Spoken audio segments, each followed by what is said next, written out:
Hello,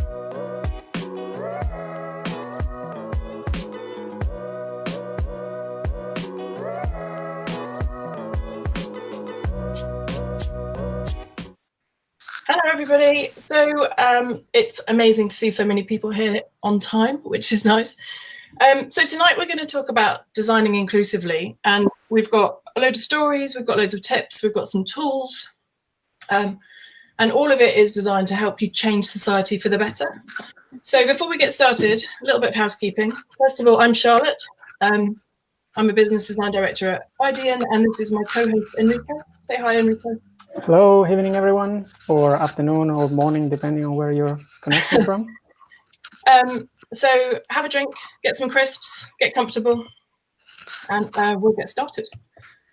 Or we would if my laptop was working. It's always good to have a technical hitch right at the beginning.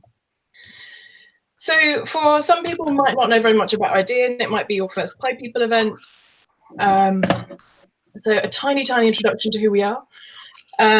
We're a design and business transformation consultancy. We combine design, business, and technology, and our aim is to create products and services that are good for people and good for the planet. We're a collection of thinkers, storytellers, makers, but we're aligned around one purpose, which is to challenge what's possible. Most importantly, and this extends to the whole Pi People community, is that we're constantly curious and eager to learn. So Pi People was set up to be a group of people with curious minds, people that want to learn, that want to meet other interesting people that might at some point want to consider coming to work for us, although this isn't a recruitment sales pitch, I promise. So obviously, usually with Pi People, we have pretty much this format, but in the real world, we would also have some networking, we would have some amazing food and drink, and we would all get to know each other. With this format, we still get to have the great speakers, and we also still have loads of opportunities for you guys to join in, but we don't get to see you. So actually, we would really love for you to send us some photos of where you're watching from. This is a couple of examples of the last ones. You don't have to have a piano or an ice cream maker as your laptop stand. That's not compulsory. But yeah, it would be great if you could use the social things on the left to tell us where you're watching from. It just gives us a bit more of a sense of the fact that there are people out there. So let's crack on. So this evening, I'm going to do a really quick intro to inclusive design. We've spent quite a lot of time over the last probably 9 months building out our inclusive design offer at ID and trying to get to a place where we understand what it is that we need to get better at and also how we can help clients get better at it. So I'll do a super fast intro to that. Then I'm going to hand over to Hannah, who's going to talk about the new TFL Go, the new TFL app, which is super exciting and is inclusive by default. We'll then have Charlie, who's one of our product managers at ID, and talking about positive prioritization and demoing a new tool that we've developed. Then we will have a Cards for Humanity demo. So Cards for Humanity, we launched the online version of it a few weeks ago, and we've been blown away by how much positive feedback we've had about it. It's been amazing. So we thought we'd give you a little bit of a demo, give you a chance to play with it, so that you can all then take that back into your workplaces and maybe not workplaces, maybe just you want to make your lives more inclusive. Then finally, we've got Srin, who's going to talk about accessibility as an opportunity. So that will be super interesting as well. Srin was a co-founder of an accessible travel startup, which he sold to Airbnb. So it's a great story about how accessibility can, it's definitely not just an afterthought. And then we're going to have a bit of a wrap up. We've also got a competition this evening, which is something we haven't done before, but we thought it would be fun to give it a try. Just before we launch into all of the content, we've tried to make this evening as accessible as possible. So some of the things are a little bit rough and ready. You're probably enjoying the fact that Google's automatic captioning doesn't really recognize the word idean. We've tried practicing saying it in loads of different ways. It just comes up with a different version every time. But we do have automatic captioning. We're also, we're recording this, and we're also going to share a transcript of it for anybody that wants a transcript. YouTube has a live replay option if you don't catch something and you want to replay it slightly. And also, we wanted to make this a really safe place. So feel free to share your thoughts, be yourselves, obviously stay respectful. But yeah, we want this to be as inclusive as possible, as accessible as possible. We know that the automatic captioning is a little bit, what's the word? Temperamental, maybe. So bear with us, we're doing the best we can. If you're having real problems with it, please let us know, and we'll see if there's anything we can do as we're going to try and fix that. So having said all that, I'm going to just give you a super quick introduction to inclusive design, and specifically what we're trying to do about it. So for anybody that doesn't know, inclusive design is the design of mainstream products and or services that are accessible to and usable by as many people as possible. It's been around since the 1970s and grew out of a movement to set web accessibility standards. But actually, one of the things that we're really keen to keep at the core of what we're doing is that it goes beyond accessibility, and also we're not talking about minorities here. It's like this kind of thinking affects a huge amount of people. So just looking at these stats, which are from the World Health Organization, 7 million people of working age in the UK have a disability. 45% of adults over state pension age are disabled. But actually, one of the things that we've talked about quite a lot over the last few months is that this only talks about people with permanent disabilities, but actually then there are people who have a temporary disability. Maybe they've got a broken leg, so they're discovering all of a sudden that actually moving around as a less abled person or a differently abled person can be incredibly difficult. Or if you're on the tube and you've got headphones on, you're listening to loud music and you can't hear the announcements, that's a kind of an even more temporary, or a situational disability that just, it means that you experience the world in a different way. And actually, when you start including those types of limits to the way you can experience the world, then we're talking about millions and millions and millions of people, basically everybody. One of the things that I've talked about a lot over the last few months is that having been working from home with a toddler, you suddenly realize that you can't hear a lot of conversations because somebody's shouting in your ear. I can never find the mute button on Hangouts to unmute. So I miss quite a lot of conversations, and it very quickly starts to affect how you experience the world, because you feel like you're not engaging properly in conversations, and it's a very alienating experience. So it's super important to think about people with permanent disabilities as a way of thinking about everybody else as well. Designing for people with disabilities or impairments is going to make things better for everybody. But also, it's not just about disabilities. Inclusive design is also about fostering a sense of belonging and inclusion. We've seen a lot this year about the need for society, our society, America's society, basically everywhere, to get better at making people feel like they belong. And as a product and service designers, I think there's something that we can do that is super important around that. So we all talk a lot about human-centered design, about involving people in research, about taking very much a people-first approach to our products and services. And from an inclusive design perspective, that means involving them in the research, in the product development process, in the testing process, so that we really get all of those voices. But actually, when you then start to think about all of the different ways that people experience the products and services we design, and the different things that we need to consider, then actually it's mind-blowing. It's completely, there are limitless combinations. So looking at this list on screen, it's not just about one of those things. People have multiple things of those things.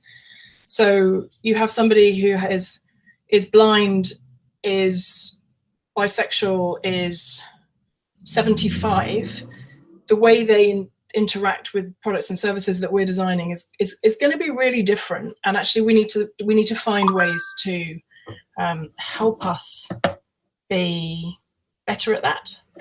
So that's one of the reasons we created, built Cards for Humanity. This isn't a replacement for primary research, but actually Cards for Humanity is a really great way of extending the way we think about the people we're designing for. It's a really great way of building empathy. So we're going to do a demo later, so I'm not going to talk about this very much at the moment. But it's really awesome, actually. It's incredibly easy to use, really insightful. We're really proud of it. We've been using it quite a lot internally. It makes a big difference. So one more note from me, which is to say that, so I said at the beginning, I'm a business designer.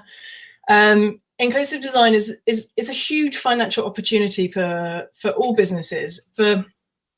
By not designing for people who have different needs, we're excluding millions of customers and reducing the amount of revenue that we can get from our customers. So inclusive design isn't purely a financial thing. I think it's a way that we can design a better society, but it is also a really good commercial imperative. We should be doing this. It's really good for business. It's really good for customers, and it's really good for society. So I guess one other thing to say is that we started having this conversation by talking primarily to people who were heads of vulnerability, heads of vulnerable customers, heads of diversity and inclusion at some of the big companies who we work with. And we met loads of really interested people who are really keen.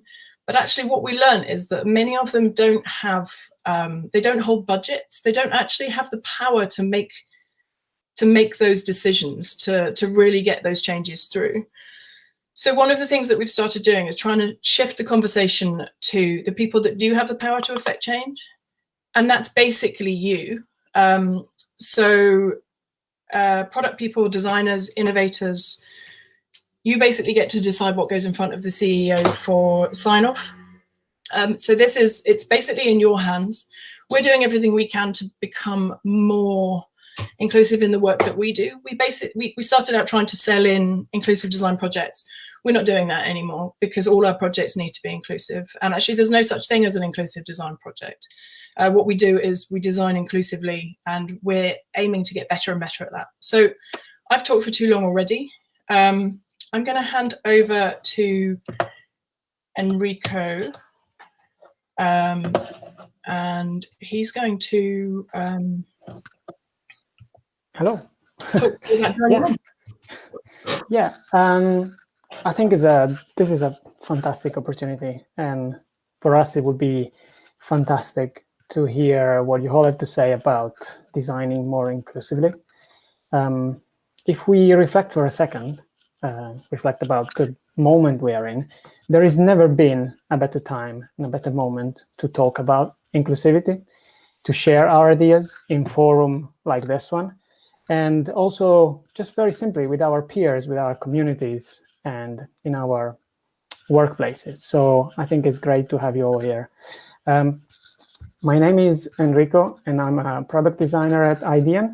And tonight I'll be introducing you to 3 amazing speakers, one of the most amazing speakers that we had so far in Pi People. So before doing that, we have one more practical note. So we're going to use Mentimeter. So you can see on the slide that we are referring to menti.com. It's a tool that basically you're going to be able to share your thoughts anonymously. And if you want to join the conversation, you can join it using your phone or just open a new tab on your browser. You go to menti.com and put the code that is there on the slide. So it's 8042479. Once you're all set, we can do like a quick warm-up. I would say, if you can tell us in one word, how are you feeling about this session tonight? Again, don't worry, it's anonymous. So if you want to, you can start sharing. Okay. We have curious, excited, included. That's very good. That's a good start. Thankful, informed. Very nice. And thank you for sharing. I can see you're all connected. You're sharing also emojis. That's great. I think for me personally, I mean, I'm really excited about tonight. It's partly because it's the biggest crowd we've ever had for Pi people. And also because building our inclusive design practice has been a big focus over the past few months. It's great to be able to share our experience with you and also to learn from you. Inclusive design, I think, is a wonderful topic. It's kind of a hot topic at the moment, but it can also get a little bit uncomfortable at times. And for some people, it's mainly because we are all influenced by our own biases. But to be fair, I mean, it's also true that if we are all here tonight, if we all 200 plus people are all here connected tonight, it's because that we are all trying to get better at handling this subject. So I think what we also know is that I think we are a great community. We built is also an idea, and a great community of thinkers, makers, adventurers, entrepreneurs. So the only thing we're asking you tonight is to tonight and also beyond tonight, of course, is to stay curious, to ask a lot of questions, to share your thoughts, and as always, be respectful and open. But okay, no further ado. Let's jump in straight with our first speaker. I think we just have like 30 seconds of like technical shifts, and we're going to be back.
Hello again.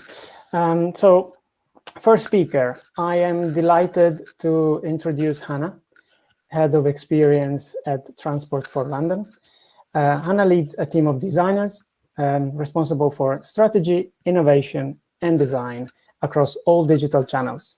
She recently launched TfL Go, which is totally groundbreaking for TfL and also for transport apps in general, and especially for inclusive design. We will be opening up the floor later for a few questions after Hannah's talk. So if you have any thoughts to share, if you have any question, you can both use the YouTube chat or the Menti if you prefer. So welcome, Hannah. Hi, so I'm Hannah. I'm the head of experience at TfL. I head up a strategic design team within TfL Digital. And we've been building the team for about 4 years. We're responsible for all digital channels, all apps, the website, and also digital displays and station. As you would think, we're doing research. We're all sort of hybrids. We're designing the UI, and we're also informing the product propositions together with our product managers. We're part of this, Transport for London brand, which you're all very familiar with if you're in London and traveling a lot. And we have, as an organization, a very, very long design history that is all about making the city accessible, because the city really is the place in which we work, in which we live, in which we have friends, in which we grow up.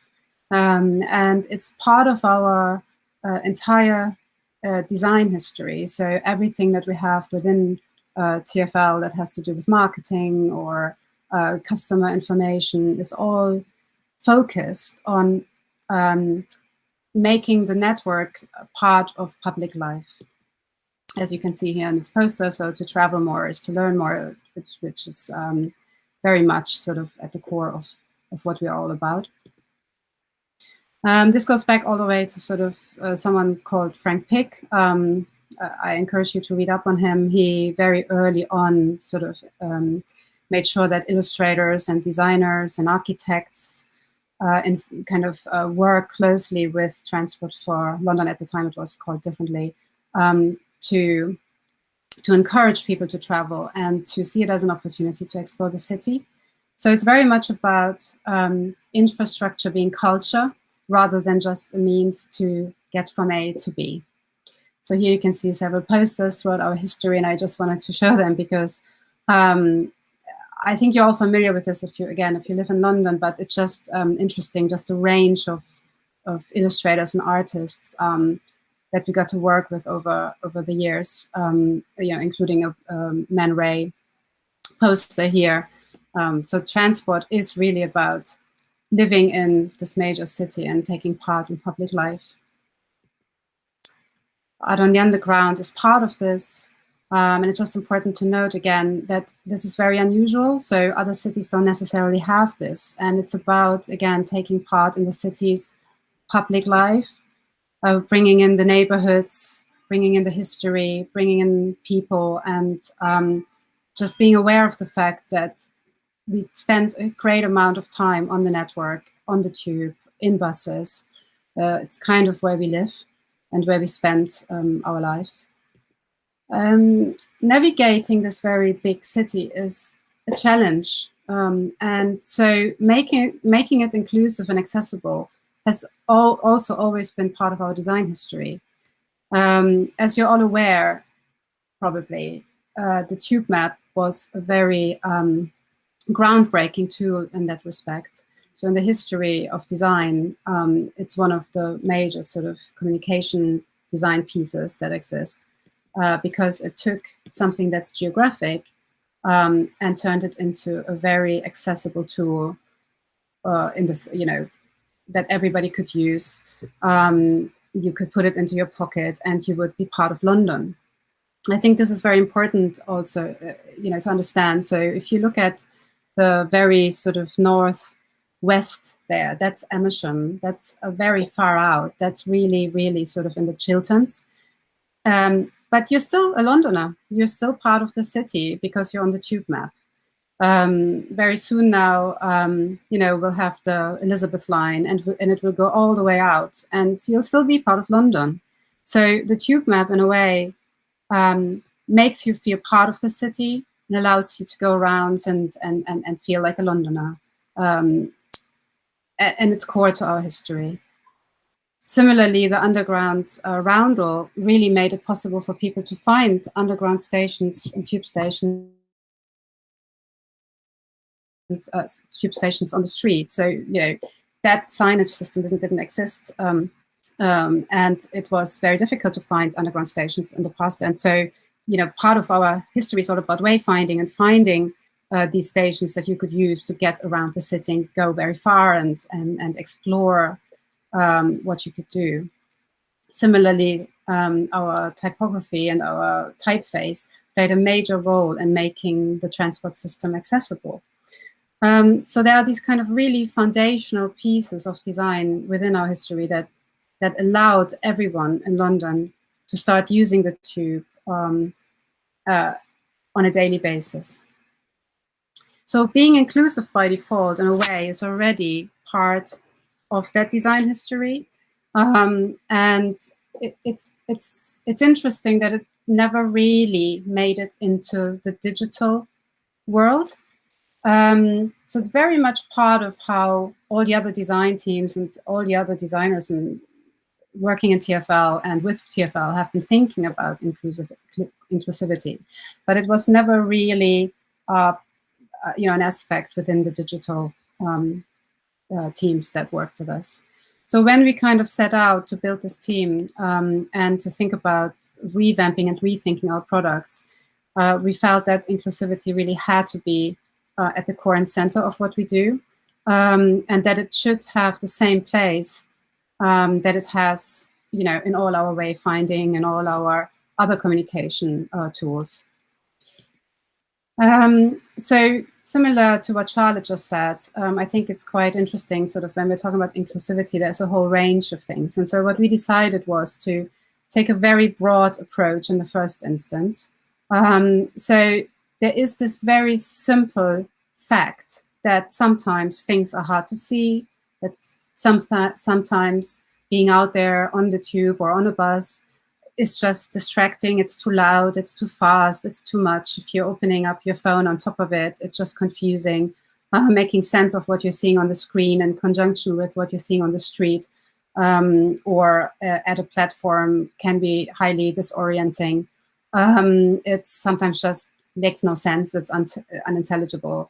And of course, lots of people have anxiety, and and so there is just this general sense of having to have products in general, and especially digital products, that just make all of that much easier. And so what we did very early on was to look at all the accessibility guidelines that are out there for different types of accessibility needs. And what we found was there were some really basic common denominators that had to do with very well-structured content, very clear, plain language, lots of space around elements, knowing exactly what to do next, not being overwhelmed, the interface not to be too fast, moving too fast and displaying too many items. So in a way, just really good design would help. And we decided to just take that approach at a base level. So we built we kind of decided to just create an entirely new design language that would strip back all the noise and would focus very clearly on typography and information hierarchy, and lots of space and adding information very subtly. And that then helped us very much with assistive technologies as well. So that was the first step. However, there are other things. Obviously, the network is still not very accessible when it comes to people who, for example, have severe mobility impairments. If you're a wheelchair user, it's still quite difficult to get the information that you need. So, for instance, if you need to board a train, you might need a manual ramp to be operated by staff. You might need to know that there's a designated access point, whatever that is. It's a point where you need to enter the train in order to also alight the train. So it's quite important to find it, but it's hard to understand what it does and what it is, and whether it is there or not in the station where you need it. There are life-lived issues often that can create a really horrendous situation for people that are bound to wheelchairs, where we had horrendous stories coming out of user research of people getting stuck on the network for hours, not being able to go anywhere, not being able to really get the help they wanted. Although we are trying really hard to help people in that situation, but it's just really difficult. And what it does is it creates these barriers that have to do with perception. So the risk to go out onto the network is much, much higher. And the risk to have a delay, the risk to get stuck, the risk to just be exposed to a really difficult situation is much higher. And it causes people to just lose confidence in what they're able to do. And we had feedback from user researchers recently, which again sort of highlighted this problem, where people said to us that they hadn't used the tube ever in their lives, or that they had used it once or twice and then decided no longer to use it because they had this one situation that they experienced that was so horrible that they would never ever try it again. We had stories where people couldn't use the tube and then had to book a taxi, and it cost hundreds of pounds. We had stories where people couldn't use the toilet. I mean, just really difficult situations. So it's worth mentioning, and I think that is really important. The bus network is very accessible for people with wheelchair users, fairly accessible for people with wheelchair users, but the tube isn't. And the tube is still the fastest mode that we have within London. So additionally to this kind of foundational new design language that allowed us to create products that are as accessible as possible to the widest sort of to wide groups with accessibility needs. We also decided to take the challenge to the next level and really think about how we can create a product that would be very useful for people with these quite severe mobility impairments. That required, in a way, a new approach to how we do design and how we do data and how we do innovation. So obviously, there are lots of innovation trials happening all the time, especially around accessibility. There are quite a lot of interesting technologies that are being trialed all the time by very good teams who care a lot about accessibility. But they tend to not make it into the mainstream products that we have. Which is also quite common, I would say. Data often, the process of generating data, commissioning data, maintaining data often is slightly disconnected from the product management and experience design process. And and the design teams, like I said, they are often not involved in innovation necessarily, and they're not often involved in the design of data. So one of the things that I think is really new in the way that we approach this now is that we've changed this. We have taken on the task of actually being innovative in that we think constantly about new technologies and new ways of doing things and trialing them within the team in a way so that we can scale these ideas up very quickly rather than having to wait for anyone else to do it. So we've embedded innovation as something that we do as often as we can within the team. We have designers involved in the creation and shaping of data, especially in the context of accessibility, but also more generally speaking. And and we have this kind of global new design language, which sets the foundations for all our digital products. I think that is the bit that really is completely new and groundbreaking. So, as I just said, I think I just wanted to kind of elaborate a little bit on that. When we talk about data, so there's a lot of talk about data, and obviously, as TfL, we always had a very strong open data policy, and we still do. We absolutely want to make all our data public, and we do, and that will stay. But this is what data is. This is Margaret Hamilton. She wrote all of this. It's obviously not only data; it's also algorithms in here. That's what it is. It's books. It's text. There's endless amounts of text that enables computers to do things. She wrote all of this as part of the Apollo project in 1969, and I think it just kind of illustrates very nicely sort of what we're talking about when we're talking about data. And some of you may know this, and some of you may not, but this is what it is. It's not accessible in itself. It's genius, but it's not doing the job of enabling people to do the things that they need to do with it. So just publishing data is not enough if you want to make sure that the tools and the products you're creating are accessible and inclusive and of high quality. So we had to really invest into UI. Now, not many people get to do this, but we set out to actually look at the UI in a completely new way, and to rethink it, rather than just having a mapping platform that already exists and doing what other apps are doing, having elements on those maps and and having some roots on those maps. We thought, let's take a step back. Let's look at this again. Let's think about the UI very thoroughly, and let's make the UI accessible and usable in a way that nobody has done, because we believed that there was a way to do this better and to provide a way to the network that would allow people to just understand what was going on. Similarly, we also were very, very keen on making sure that digital touch points in general, any digital touch points, would be looked at in the context, which is similar to, I think the example that I always like to take here is the road signage, road sign project by Margaret Calvert and Kinnair, where it was very much about making road signs, again, accessible to everyone on the road. And it was quite a difficult task, because if you're in a car and you're speeding and you're driving fast and drive by a road sign, it doesn't mean that you can see what's on it. So they worked very hard on this transport typeface in order for it to be legible within about 4 seconds at an angle of 15 degrees and an average speed of 70 miles per hour.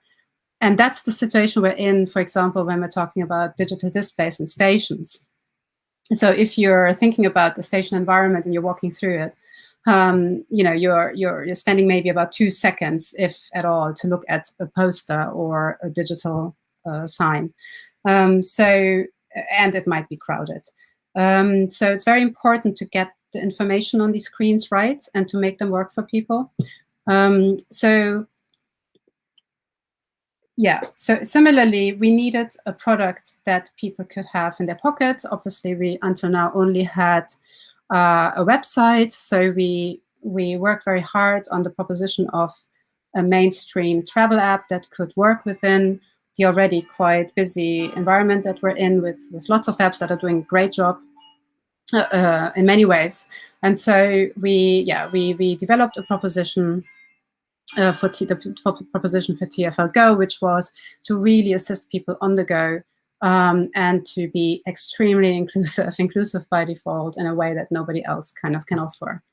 And we redesigned the status update boards in stations. They are being rolled out as we speak. So if you go to a tube station now, you should be able to see them.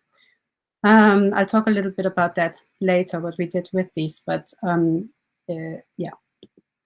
So just to come back to this idea of having these products in place, one of the key aspects of all the work that we did as well, and it plays out really well now in the context of accessibility, is that obviously these products and services and touchpoints work together.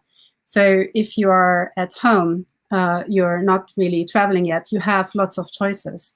You can spend the time to decide whether you do this or that. And that is a context that we need to take very seriously.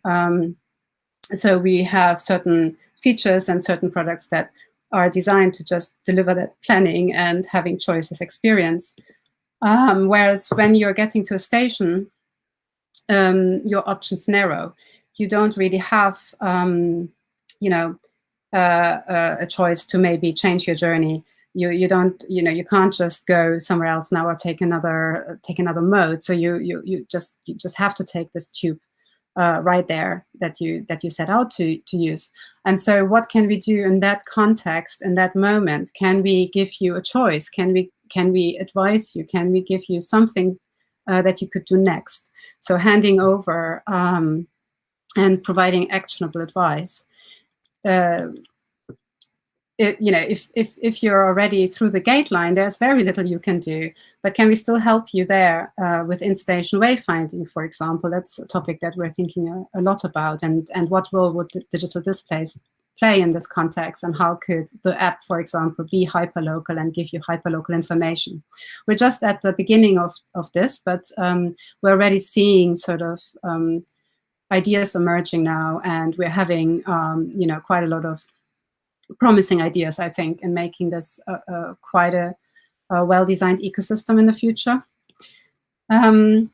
Obviously, also the phones are something that we discourage people to use in certain parts of a station, in the corridors when people are walking through it and so on. So it's not always the best way to access information. Stations in general are very complex. And for, again, people with accessibility needs, this is highly confusing.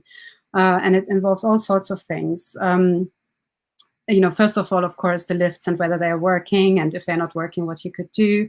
Equally so, sort of, that some parts of the stations might be extremely busy, finding the right exit, finding the right entrance. There are endless amounts of issues. So one of the things that we're definitely looking into is making that a lot easier with the app and the digital displays in the future. Anna, can I just jump in to say, you've probably got about 5 minutes left, but it would be great. We've got some questions come in. So maybe, I think everybody will really like the demo you want to show. So maybe fast track towards that bit. Sorry.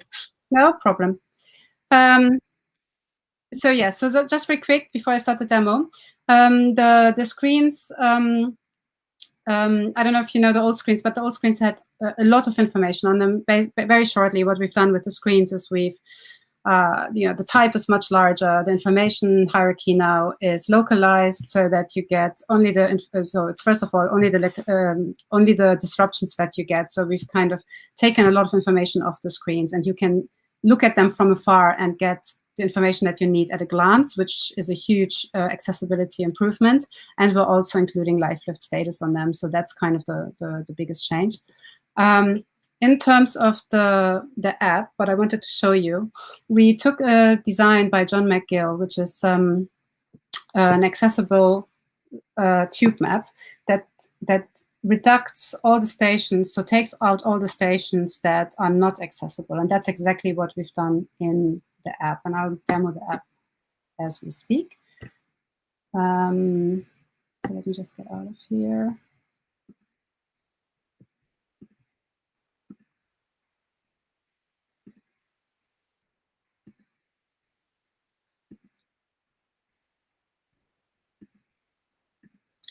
Yes.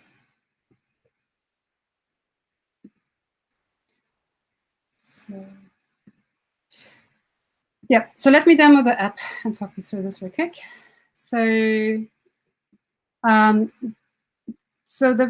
most important thing we've done, which is completely new, is that this map is now not a PDF, but this map is data-driven. It's a dynamic map, and you can zoom in, you can zoom out, you can show elements as you interact with the map. The benefit of that is that we can swap the map, as you will see, into another state. So we can have a step-free map. This again. So here on this map, we show the step-free network, and we take out all the stations that are currently not accessible, as you can see. So it's very clear which parts of the network are accessible or not. We're also exposing information that's currently only available in printed maps.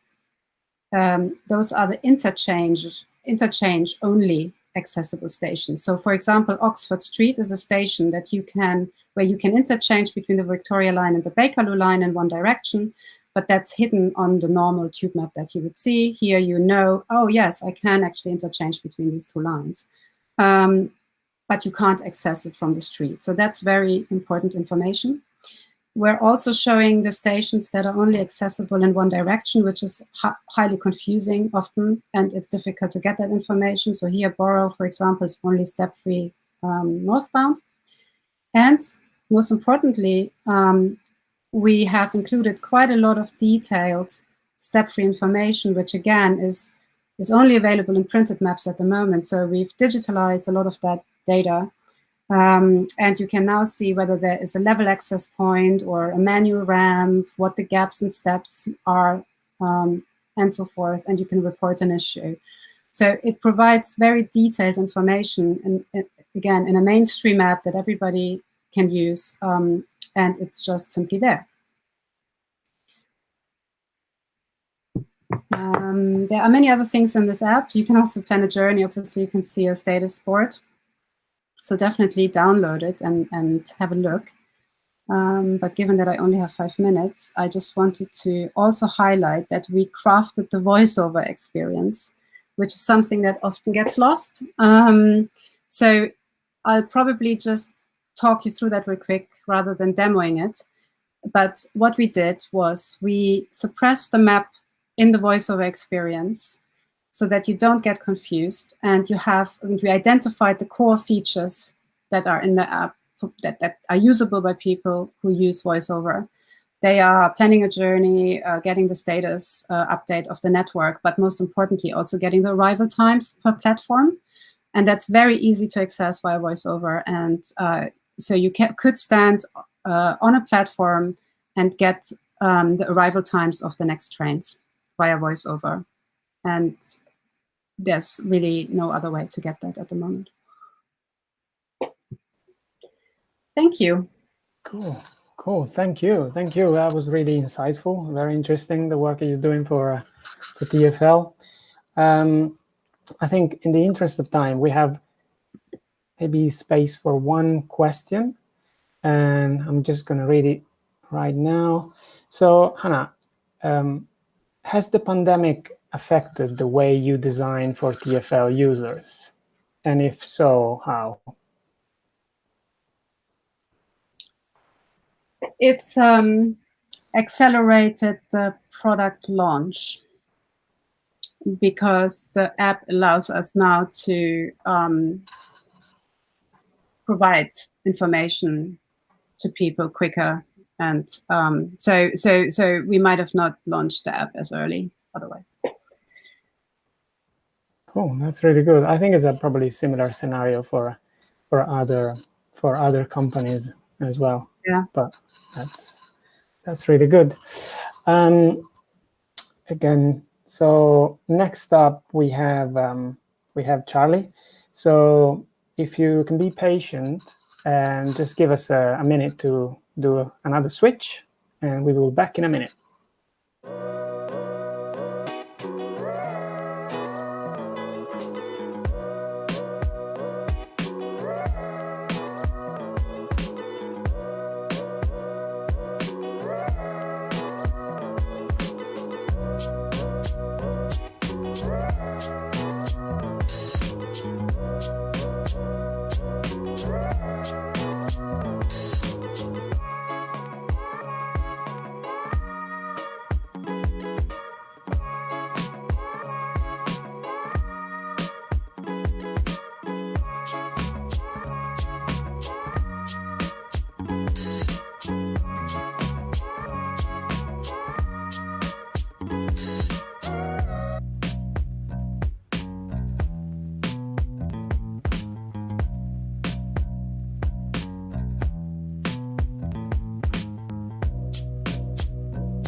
Hello again.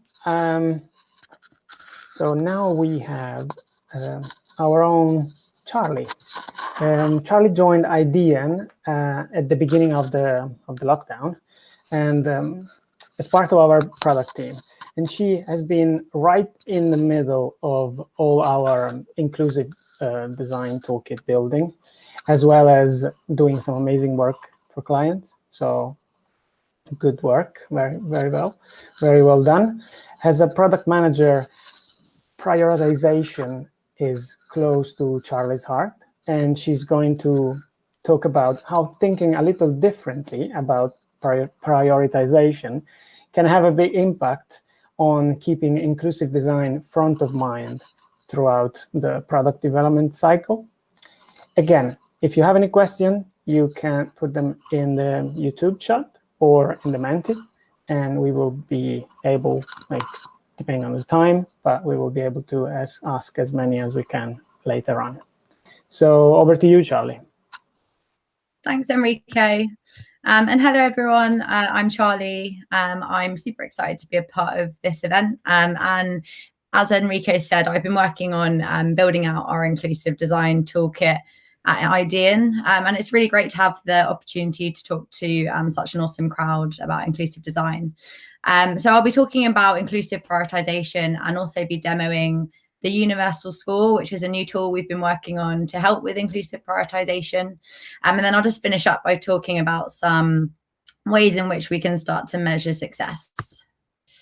So I'm sure lots of people here have had experience rushing to get a product to market and have heard this being said or kind of said it to each other during that kind of really high intensity prioritization process. We can fix this later. Let's just launch it now. And it's only after we launch that we kind of go back through our backlog and start to often realize that designing bespoke solutions for certain users or building in some of that accessibility functionality that might have been deprioritized is often a lot more time consuming or costly than you think. And it really shouldn't have to be like that at all. So inclusive design shouldn't be a nice to have or an add-on. It should be something that we think about right from the start and all throughout the product process. And yet, kind of despite this, inclusive design, despite it being very much on our radar and particularly within the design world, we talk about it a lot. We still continue to see products and services that exclude people from the experience. And that's either because of their abilities, their situation, or context. And it definitely isn't a new problem. So I think this is a case study that kind of demonstrates this point really literally, which is the journey of the emoji. So in 1999, emojis were first born into this world, that quite rudimentary version with a smiley face. And, a couple of others like that old school heart emoji that people might remember from the 90s. And after a while, they were standardized by Unicode. So that meant that different brands could start to use them. And it wasn't until 2011 when Apple first launched their emoji keyboard that they really sort of went mainstream. And as they did that, in that first iteration, they were really criticized at the time for the lack of diversity in that first iteration of the emoji library. And it was fair enough. There was a real lack of diversity in that kind of first iteration that they went live with. So 1 year later, they introduced same-sex couple emojis, but it took them 4 years to introduce skin color options for Black, Asian, and ethnic minorities, and also female representation in professions like medicine or engineering. So previously, you could only be a male doctor, or on the flip side, you could only be a female hairdresser, but you couldn't be a female doctor or a male hairdresser. So some real kind of gender stereotyping going on there. And then 2 years after that, in 2017, they made it a bit easier for some users to express themselves with a greater diversity. So I guess what I mean by that is being able to kind of, whereas previously, as a Black woman, you couldn't show kind of any other emotion in the emoji suite apart from just that standard emoji. And so they started to introduce things like being able to show that you were frowning or, raising your hand. But it really only scratched the surface of kind of creating what is a truly diverse representative set of emojis. So for people who are disabled, I guess the question is, how long do you think that they had to wait? And the answer is a really long time. So emojis for people who are disabled weren't introduced until 2019. So that's just last year. It was 8 years after inception and 4 years after Apple's diversity push in 2015. And just to give that some more context around what was being prioritized at this time, it was 2 years after Google CEO said he would drop everything to prioritize where to position the cheese and the burger emoji. I don't know if anyone heard about that, but apparently it was a big debate going on. And it was also 1 year after Apple promised to address the incredibly urgent issue of a lack of cream cheese in the bagel emoji, which was known as hashtag Bagelgate, I've come to realize. Which kind of sounds laughable, but it's for people who are in the minority and live in a world where they often face challenges or aren't kind of included in experiences, it can be really, really isolating to kind of not feel connected to these products and services. And they weren't the only ones. So there's so many examples of this. So cultural themed emojis remained really westernized until 2018, and what I mean by that is kind of different cuisines, different flags, and a gender neutral emoji wasn't available until 2019, so last year. And there's just so many more examples that I could go into. And the thing is that emojis, I guess, are a good example because they represent lots of human choices and constant decision making and prioritization. And that's often happening in kind of what seems to be quite a limited cultural context. And in this example, the needs of those who were not represented in the decision making process were obviously being deprioritized, which is kind of why we can see such a long time for it to take to kind of build out a more diverse group of emojis.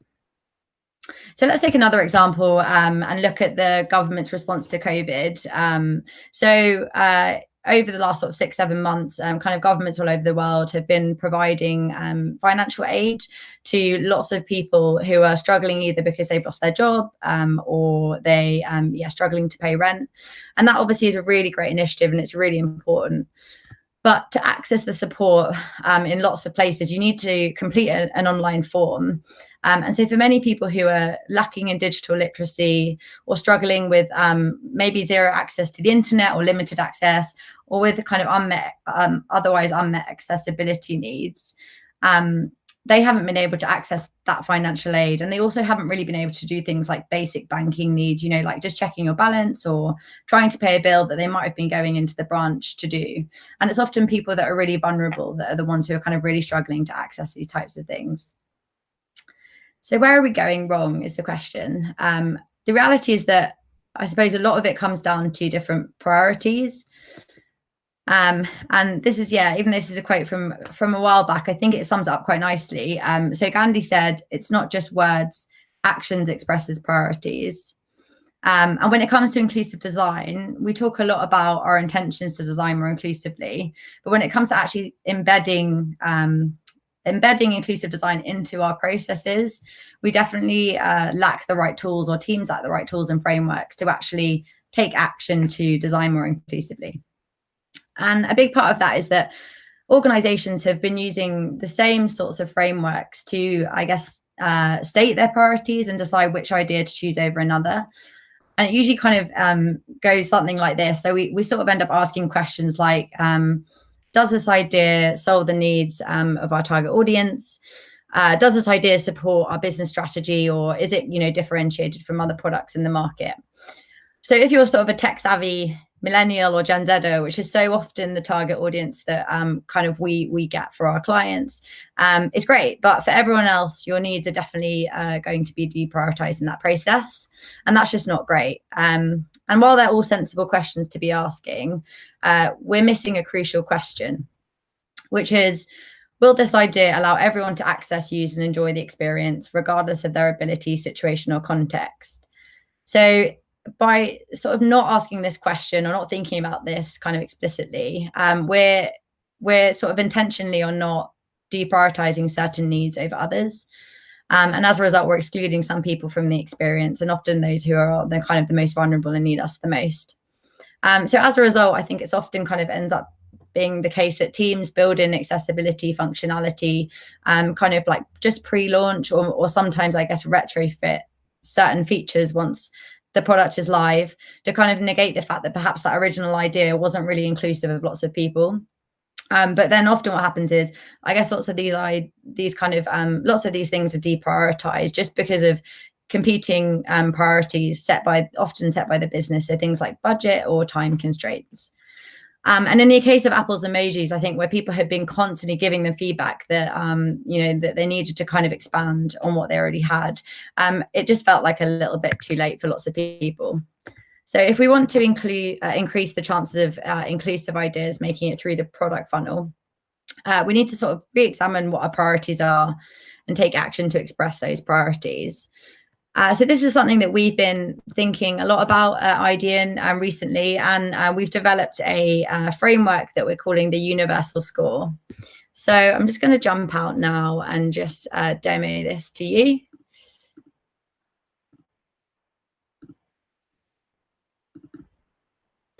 Cool.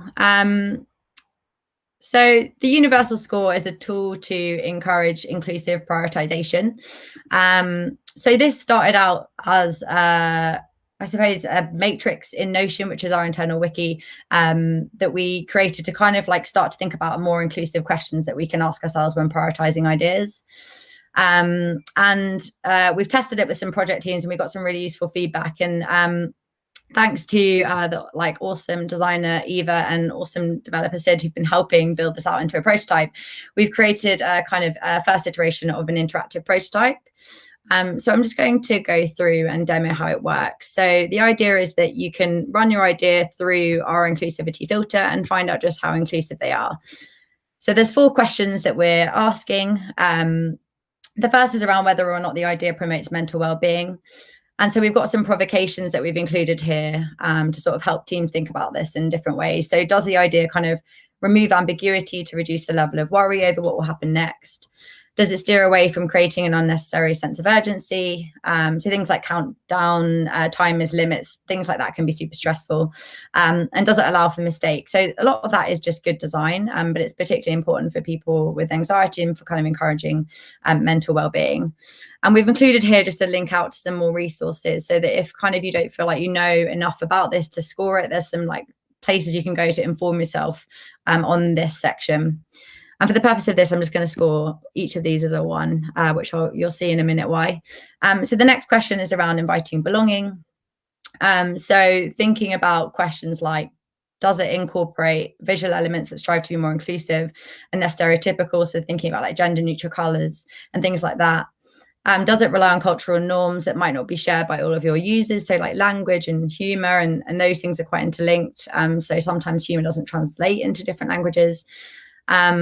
And does it present information or ask for interactions based on sort of outdated models? So things like asking people to identify as a specific gender and kind of making sure that the options we have aren't alienating to people. So again, we'll give that a 1. And does it support physical needs? So does it allow for the use of assistive technologies and work in different places? So, you know, if you're inside versus outside, or if someone's holding a baby and doesn't have the use of their arms, trying to think about different types of needs to support to support them.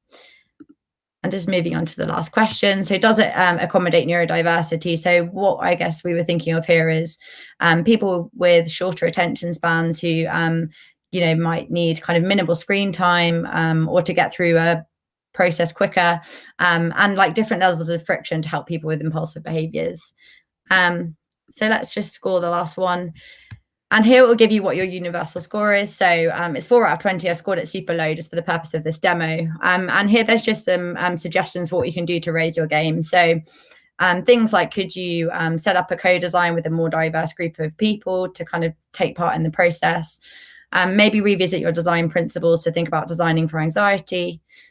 Try to like familiarize yourself maybe with the latest assistive technology, so it shouldn't just be up to sort of developers and build to kind of actually like test out things like screen readers or voiceovers. We should be like bringing people in at the beginning of the process and all throughout. And then does it kind of things around accommodating neurodiversity? So could we design for people with different cognitive needs first, and most likely we'll end up designing for everyone. So this is very much in its early stages, but we just thought this was such an awesome opportunity to get feedback from lots of people. So we'll share this after the event. Like I said, it's an interactive prototype. It's, you know, very early on, but we'd love to get your feedback on everything from the language we've used to the questions we've asked, and just generally like whether or not it works when you're using it in your own with your own ideas and your own products.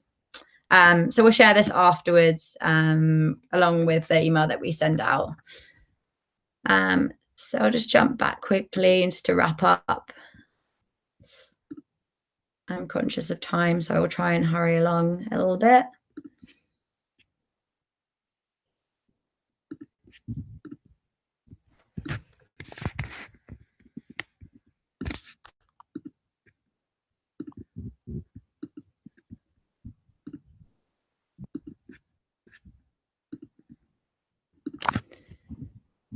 Cool. So we think, I guess, with the universal score, the idea is that, or what we kind of really believe is that by asking those questions earlier on in the process and all throughout the process, we can start to have a conversation around how inclusive one idea is compared to another. And we might end up disregarding an idea or actually just making some changes to the next iteration. But either way, we are hopefully increasing the likelihood of an inclusive idea coming to fruition. And I think it's also important to call out here that some of those questions that we're asking would also be really important to feed into a recruitment brief and in a recruitment screener, so that when we come to actually test those ideas, again, we're like considering as diverse group of people as possible in the research process. And just to note, I guess, on trying to kind of encourage stakeholders or kind of like getting buy-in on some of these tools, I suppose if like the ethical benefits that we've talked about aren't necessarily enough, even though you'd hope that they would be, thinking about, how much time and effort it takes, not having built in this type of functionality or features and having to do it at the last minute. And not to mention all the kind of additional customers you'll get from designing to everyone, I think is a really good thing to kind of talk to and bring up when we're trying to kind of increase the use of these tools and frameworks within organizations. And just to quantify that number, I think it was the Extra Cost Commission that reported businesses who didn't meet the needs of people who are disabled alone could be turning away a share of 420 million in businesses each week in the UK alone. So that's like a staggering number, again, just to give some more fuel there to chat to this within your businesses. So just lastly, in terms of like the key to success, thinking about inclusivity really early on is obviously super important and all throughout the process. But just lastly, we also need to kind of think about the success measures themselves. So what we usually track are things like retention, engagement, acquisition, those kind of standard product metrics. And the thing is, if we're only tracking this, it's really hard to expect teams to prioritize inclusive design if what we're kind of defining as success is acquisition as opposed to how inclusive an experience is for our customers. So something we've also been thinking about is if we could kind of add to those metrics things like how measuring things like whether our users felt an increase in their sense of belonging or how connected they feel to a product that we've designed, or whether there was like a improved sense of feeling of well-being or reduced levels of stress. And then maybe kind of customer feedback surveys would be more like would ask more questions around, is there anything that's stopping you from experiencing this product in its entirety? Does it make you feel like you belong to a community, and how connected do you feel? Which are all really important questions to be asking customers to start to measure some of the impact of this work and benchmark ourselves. So just to finish up, inclusive design should be the default from day one. But as I've said, it's not enough just to think inclusively. We need to try and give tools and frameworks to teams so that they can embed this in every part of the process. And if we sort of start to redefine what success looks like, we can hopefully increase the likelihood of some more inclusive ideas getting through the funnel, or just going back to the emojis, in Apple's instance or the emoji instant, increase the likelihood of a trans pride flag being there from day one. Cool. Thank you, Charlie. That was great. I think we have a couple of minutes for like a few questions. I have one immediately right here for you. It's regarding the prototype. Is the plan that this prototype is going to go public, like beyond sharing it with our audience tonight, but is it going to go public? Yeah, I think the idea is, so beyond sharing it tonight and kind of keeping it live for the next few weeks, eventually we'll build this out, hopefully build this out, I guess, depending on the feedback that we get from everyone, and make this something that kind of we could make publicly available, and start to maybe set up some sessions to kind of test this at a bigger scale. But in an ideal world, we would love to make this kind of publicly available. And so it will definitely depend on the feedback that we get and kind of how we can evolve it to make sure that it's kind of a useful tool and something that teams can really use at scale. Cool, thank you. I have one more question from our audience. I think we all love the presentation about the emojis. We know that basically we are all communicating with emojis nowadays. How can we be more inclusive for the visually impaired? Do you mean specifically, like as in the context Yeah, specifically to emojis. Yeah, to using emojis. Oh, I see what you mean. Yeah, absolutely. I think that's a really, I think that's a like a really good question that I suppose I don't have an answer for in terms of how we can use emojis to be like for people who are visually impaired. But I think my first kind of suggestion for that would be to go out and do some research with people who are visually impaired and do some testing around like, I guess, different solutions that could work for them, and also kind of how they are read within the context of screen readers and how that actually comes up in using voiceovers. So like your answer is I don't have an answer, but I would like love to kind of do some more research into that and actually speak to some people about how we could like think about things like sound emojis and how you could kind of create the same thing but with a sound as opposed to a visual, which would be something we could definitely test with people. Yeah, they could also be voice activated, for example. But yeah, there are multiple options. So as usual, if we go to the next slide, we're going to have a quick break. So you're going to give us a minute. We're going to set up our Cards for Humanity demo, and we will be back in a minute.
We are back again. So we are not gonna. There's a bit of a change of plan, like a last-minute change. We're not gonna go through the Cards for Humanity demo yet. We're gonna do it as a last thing. But now we're gonna introduce our third speaker of the night, Srin Madipali. Srin is a product manager at Airbnb with a focus on making travel easier for disabled people. In 2015, Srin co-founded Accomable, a travel platform for people with disabilities, which was acquired by Airbnb in November 2017. Srin is going to talk about accessibility as an opportunity to create a great customer experience. Accessibility has historically been treated as a compliance item, but in this talk, Srin shares his experience and learnings from his time at Accomable and Airbnb, and how his team has worked towards creating a more accessible and inclusive travel experience. Again, if you have any questions, just keep them, start to type them on the YouTube chat or on the Menti, and we're gonna go through them later. Over to you, Srin.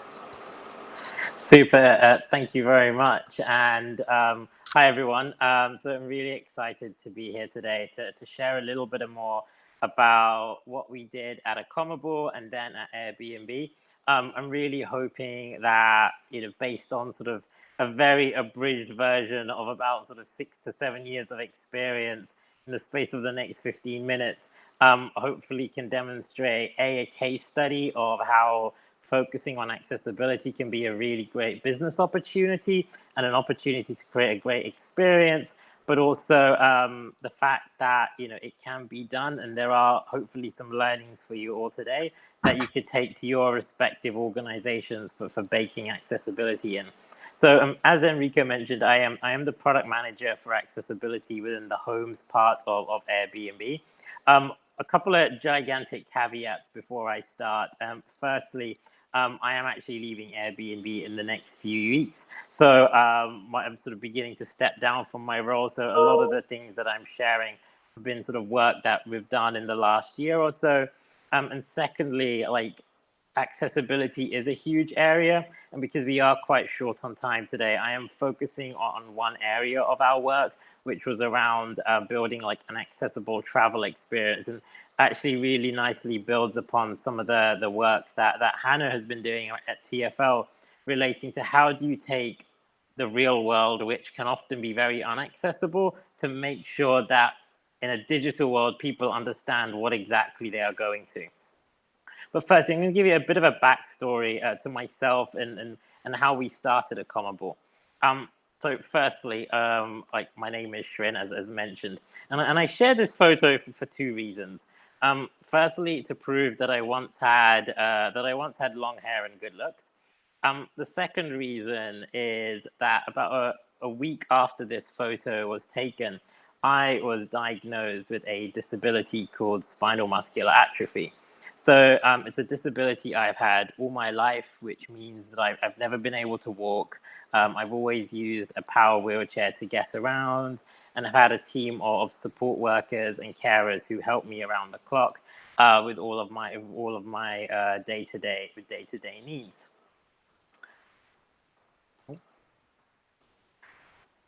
However, despite that, I've always really loved to travel. So in 2011, I took some time off work. So during that period of my life, I was a corporate lawyer in the city. I was just spending hour after hour, day after day on M&A deals, and not exactly, the most fulfilled. And before that period, I had never traveled before, and I'd always heard of all the amazing stories of my friends who had, gone to all sorts of trips all around the world, and I had been just too nervous to travel, or I had only gone and traveled to places where parents are forcing you to travel to, and had never done anything that I wanted to do. So I took 6 months off, and I went on a trip all around the world that took me around Europe, around America, did a camping safari in Southern Africa, and also, as you can see in this photo, I went on an adapted diving center out in Bali and learned to scuba dive. And while it was the most amazing experience ever, it was really tough. And lots of times I would turn up to places and things didn't go always to plan. So this isn't a photo from that trip, but actually it's a photo that sums up what the travel experience is often like for disabled people in the modern age. So this was a photo from 2014. I had just landed in San Francisco after a 10-hour flight. It's 11 o'clock at night, and I turn up to this hotel room. This hotel room says that it is the accessible hotel room. It's designated by the hotel for being the accessible room. But as you can see, as a wheelchair user, it is just technically not possible to use it.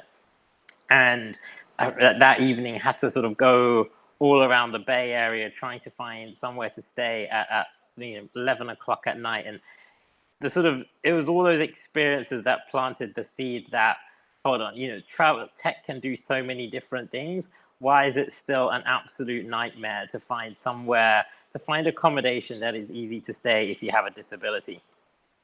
So I quit my job and I actually went back to school again and started to retrain as a web developer. And we teamed up with a friend of mine, and we built a very basic prototype of a web app called Accomable in the summer of 2015. There were a couple of things that were unique about this app, and it was a bit of a hack together job. But effectively, there was a huge amount of granularity in the filters. So you can see there everything from roll-in showers to lifts to equipment hire, all of these things you could search for on the site. And secondly, we used to joke that we had more pictures of toilets than any other website on the internet. And the reason we had this really importantly is that like bathrooms are, when you're looking for accessible accommodation, bathrooms are often probably the biggest source of variability, and it's so central to people's dignity. And so we were so meticulous around photography and making sure that if someone said they had something in a particular property, there had to be a photo to back it up. So you can see the photo of a listing we had in Barcelona. There's space under the sink. The grab rails are metal. There's space. You can just turn up there and you just know this is going to work. And you can get your credit card out and quickly make a booking. And so 2015 started the site, just shared it out with friends, and it took off from there. And like, I feel a bit guilty here that I'm abridging a huge amount that happened with the help of a team of extraordinary people. But fast forward 2 years later, we were actually raising money and looking for partnerships, and were introduced to Airbnb, and Airbnb were looking for experts and talent and people who knew about accessibility and building product around this area. And Airbnb acquired us in November 2017. And the entire company of Accomable, so we were to build out this new group within Airbnb. And I moved out to San Francisco to lead this new team. And so what started was the new beginning, what we called the in-home accessibility team. And so we were really starting from scratch. And just to pose like a challenge and a question we asked ourselves at the beginning, like how do you communicate accessibility on a web platform where you have 6.5-7 million listings spread across 190 countries, where every country has a different definition of accessibility, and where actually most of these properties are people's private homes that were never built for accessibility in mind. So like, what is a step-free entrance? Is it an entrance with half an inch step, a full inch, a quarter inch? What if it's a step with a rounded edge on it? And so you've got so much variability and unstructured kind of information. How do you communicate this to the world so people can actually book a listing that works for them? And so the beginning with everything, it starts with empathy and understanding people. And even though I am a wheelchair user and I've been in like the disability community and have friends with disabilities, it was really important that actually we start from first principles and speak to people. So early on, like one of the first things that we did was just making sure that we're regularly doing community research. So when I was living in San Francisco, we would regularly reach out to local community groups, disability groups, bring them into the office to share their experiences. Staff could hear those experiences and getting feedback on everything that we were building. Secondly, it can't just be a case of me bringing people into an office in San Francisco. So in 2018, did like a bit of a tour around the major cities in the US, running open houses where we just opened up an evening, a talk to anyone who was interested in accessibility, and people, sort of town hall style, people could ask me and my team questions about what we were doing. And some people were a bit frustrated. Some were actually really unhappy that we had neglected accessibility so long. But this was just a great opportunity for me to communicate what exactly I wanted the team to do, and actually just get feedback. And I think this is one of the things that people just appreciated the most, that we really went out there to communicate what we were trying to do, but also manage expectations that this is a journey. It's going to require a lot of work over time, but to get with us and join us in this journey. And so what did this actually mean in practice? So last year when I was in San Francisco, I led a team of around 25, a mixture of data scientists, designers, engineers, product managers, policy experts. a real sort of full stack team to sort of build out this new vertical. So the first thing we did, there used to be a box called wheelchair accessible, which just never really meant anything to anyone. We took that out and created all the filters, some of which we had in Accomable, some were a little bit more tailored around Airbnb, and incorporated those into the search platform. Secondly, when I was sort of said semi-jokingly earlier about the pictures, that having lots of pictures of lots of toilets, in order to make sure data is accurate and we're collecting good information from hosts, we made it mandatory where if you want to say you have a particular type of feature on your listing, you could only add that feature if you add a photo. An improved merchandising experience. If you go onto the Airbnb app now, before anything accessibility related was sort of buried quite deep within the app. But now all of that's been elevated to the front of the listing. So it's one of the first things you see when you go onto an Airbnb listing on the site or on the app.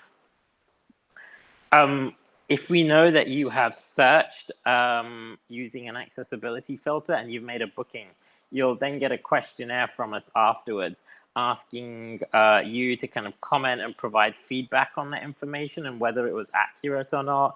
And actually, trying to get like a rich data set that we can use in the future to improve search, but also give recommendations to hosts that guests are saying that, a little bit more clarity is needed on a listing.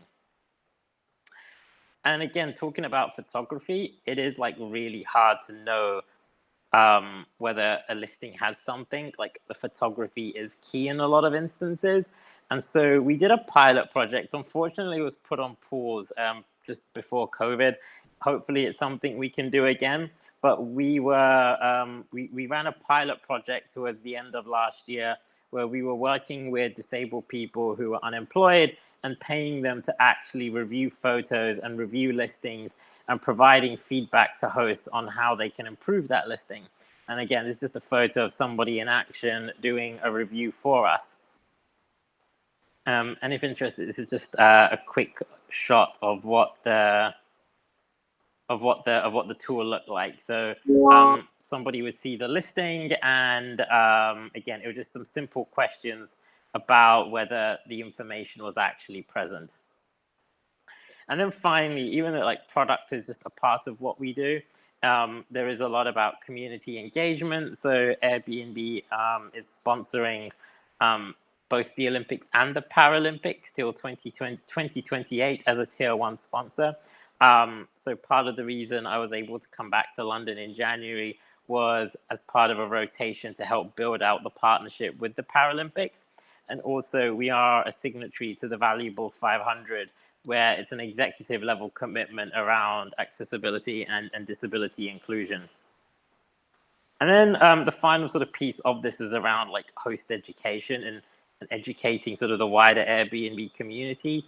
No matter how sort of good a product may be on sort of tech and pixels and whether it's like digitally accessible, it's really important, especially in travel, that it's not just about, our boxes getting ticked on a product, that we can also make sure that that disabled people are getting just as good a travel experience as anybody else. So again, we talked a little bit about photography education. This is just a before and after of the impact of having a host who went through a little bit of photography training with us. So the photo on the left, you just cannot tell like whether this shower is usable or not. With a bit of training about how to take a good picture, you can see that the shower unit is now incredibly easy to see that like this is something that is usable. In 2019, we brought some of our best performing hosts around the world into a room in 25 different cities. And me and colleagues would just run training workshops around inclusivity, sensitivity around disability, and just how to create a great experience if someone does have accessibility needs. And so this was regrettably my travel schedule around 2019. Just running these workshops in different places. So again, apologies that this was a lot to sort of digest in a relatively short space of time. But I just kind of want to share a few learnings that accessibility is a journey. Like, we still at Airbnb have a lot of things to do. We are still at the beginning. But I feel that one of the most important steps that the company took was making sure that people were accountable for it. And, you know, when I was running the team, it was a key thing for me that anybody who wanted to work in accessibility or within our group, it was really important that those individuals were accountable. They had OKRs that were tracked against it. This is what performance reviews would be sort of done against. This was no longer sort of a nice to do sort of thing. This would be something that would be professionalized and have people working on it. So I think that accountability piece is really important. Secondly, and again, I feel it is still really sad and surprising to this day, like how fewer companies out there actually engage with disabled people. Before I started Acomable, like, it was always, you know, again, interesting and like sad interesting that just how few companies would reach out to disabled people to get their feedback. And it was pretty much like the first thing we did at Acomable, the first thing we did at Airbnb. And actually, in my old startup, half the team were folks with disabilities. So, like, if there is, again, a really high impact thing that those watching tonight can do, it's just making sure you're working with disabled people, employing them, or even just continuously getting feedback on your product. It's not a hard thing to do, and it's one of those things where it doesn't cost a lot. It just requires intentionality.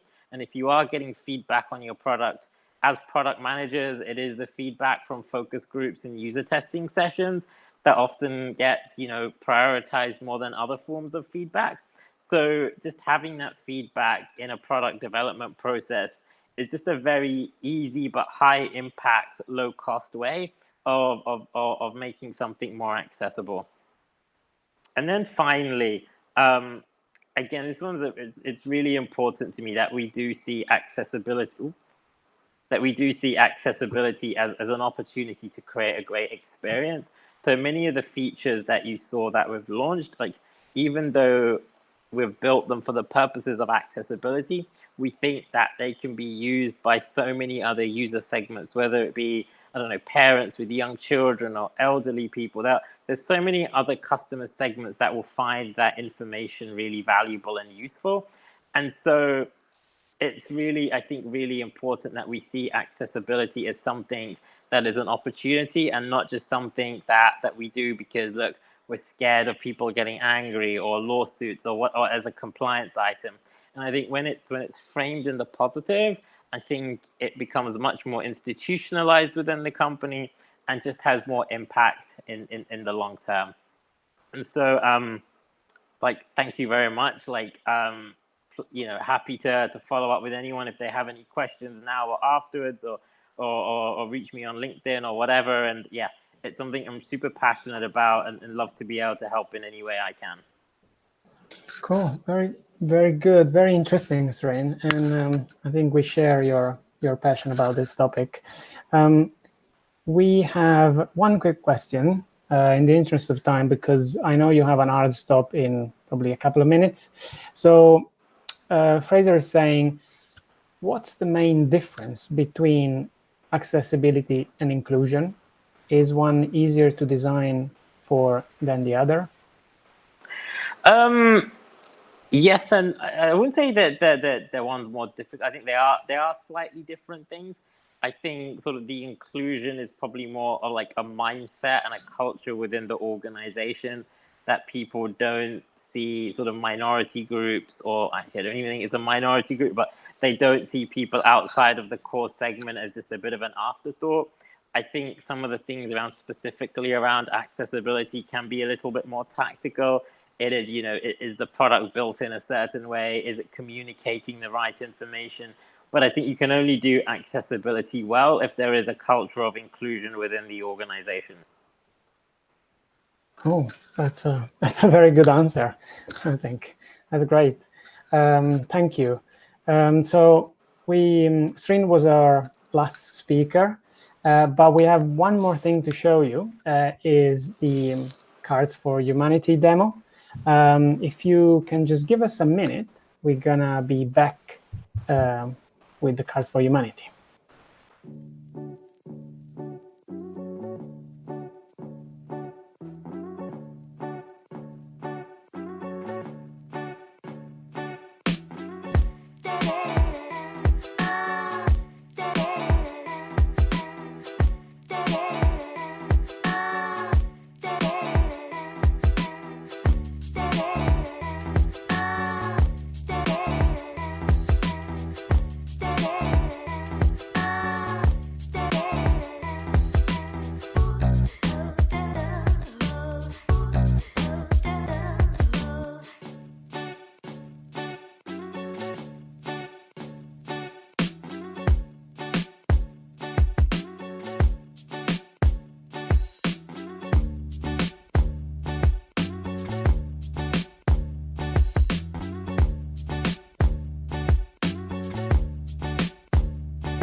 Thanks everybody for sticking around. Obviously, I know that we are now like way over our time, but if anybody does want to stay, we would really love to show you Cards for Humanity. So essentially, it's a super simple tool.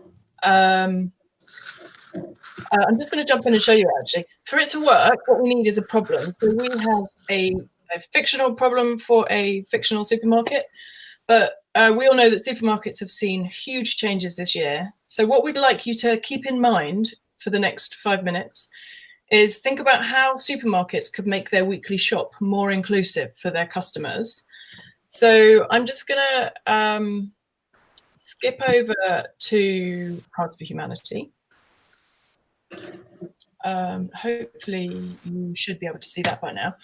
And I'm just going to deal some cards. So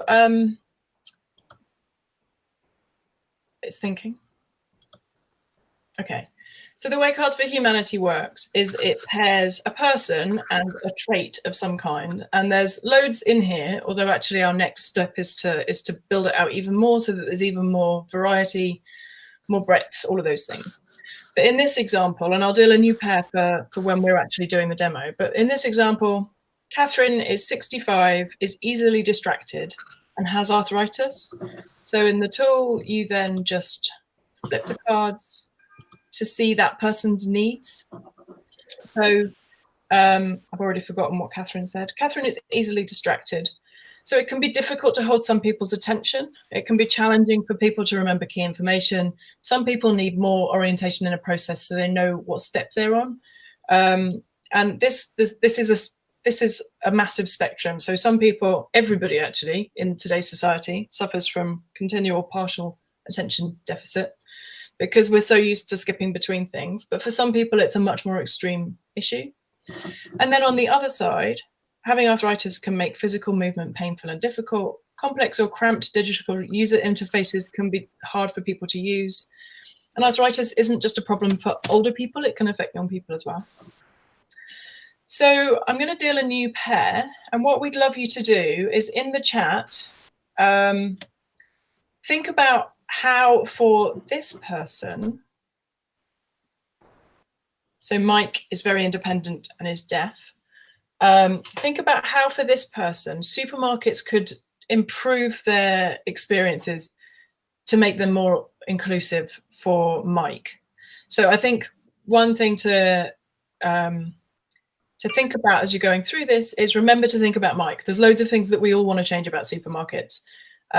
But for this exercise, just think for a few minutes and share your thoughts in the chat about how might we improve the supermarket experience for Mike.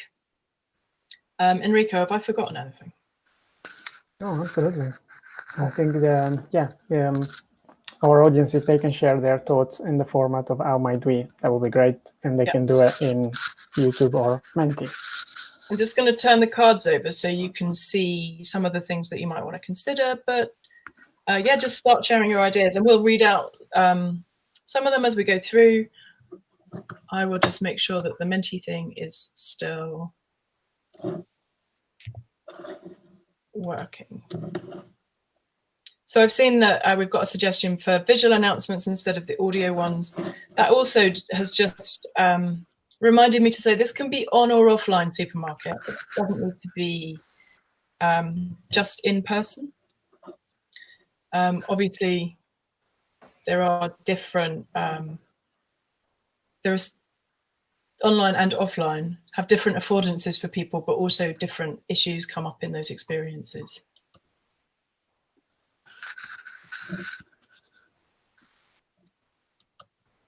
So I've seen visual wayfinding.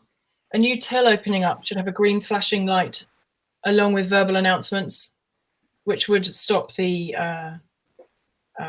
daily, I think, fight to get to the front of the new TV when the checkout opens. More signposting, including BSL in the videos. These are great suggestions.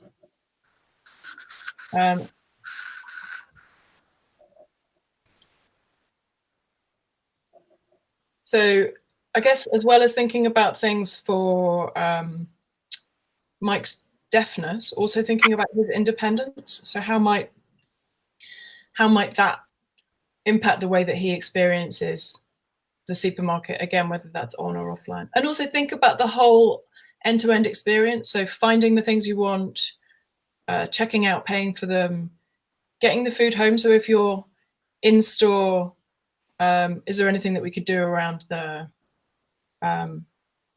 packaging up bags, all of that kind of thing? But if it's online, then thinking about deliveries. Yeah, Simon, that's a great suggestion. Sign language training for store personnel. FAQs, so you don't have to ask someone.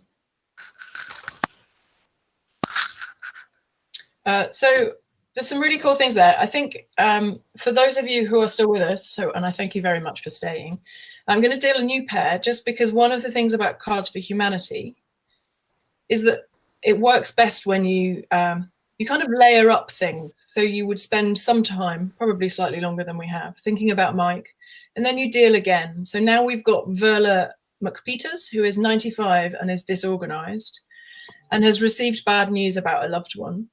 So you might think that those things don't really have anything to do with your shopping.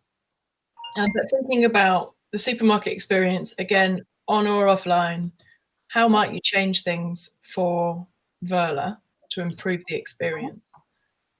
So just to highlight her needs. So some people forget key information and can get easily confused. They might not necessarily have the right information to hand. How would that impact you in a supermarket, online or offline? And having received bad news about a loved one, it can be hard to concentrate when you just heard bad news. It can cause people to react angrily or irrationally. And also communications could cause hurt or offense if received at the wrong time. Mm-hmm. So Harry, absolutely don't send email reminders about Valentine's Day. Yeah, there's all kinds of crazy messaging that goes out with good intentions that can be quite painful. Genau. Super, alles klar.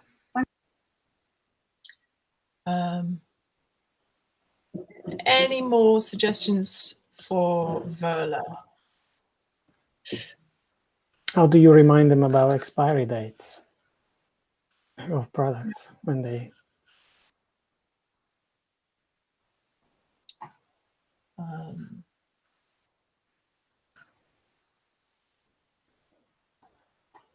Simplify messages. Yeah, they're all really great suggestions. So shall I deal again? I'm going to do one more. And then I'll tell you about the competition and we'll say goodbye. And thank you so much for coming. And it's been amazing to have you here. So Kristen Lipham likes to plan everything in advance and is blind. So as a extreme contrast to Vola, we've got somebody who's a planner that Kristen really likes. He or she needs to feel prepared. If you make changes to products or services without consulting them, you're likely to lose their trust. People who are blind are probably use an accessibility aid like a screen reader or have somebody helping them. Visual content needs to be described in text. So yeah, thoughts about Kristen? Oh, sorry. Oh no, I've ruined it all. That's probably a good time for us to wrap up. I hope that gave you enough of a chance to see the tool in action and get a bit of a flavour for it. We've been using it quite a lot in workshops. It's been super interesting. We've tried it with a bunch of different companies. And we're still learning as we're doing it how to get the best out of it. So far, we've used it for idea generation, for thinking about how to improve existing products and services. It's kind of it runs through the whole product life cycle. So do give it a try. It is free and out there in the real world. So we mentioned at the beginning that we had a competition. What we'd really like is for people to use Cards for Humanity. And I've just realized that I don't have a link to it on here. I'm assuming everybody in the universe knows where to find Cards for Humanity. But it's cardsforhumanity.idean.com. We'd really like you to use it.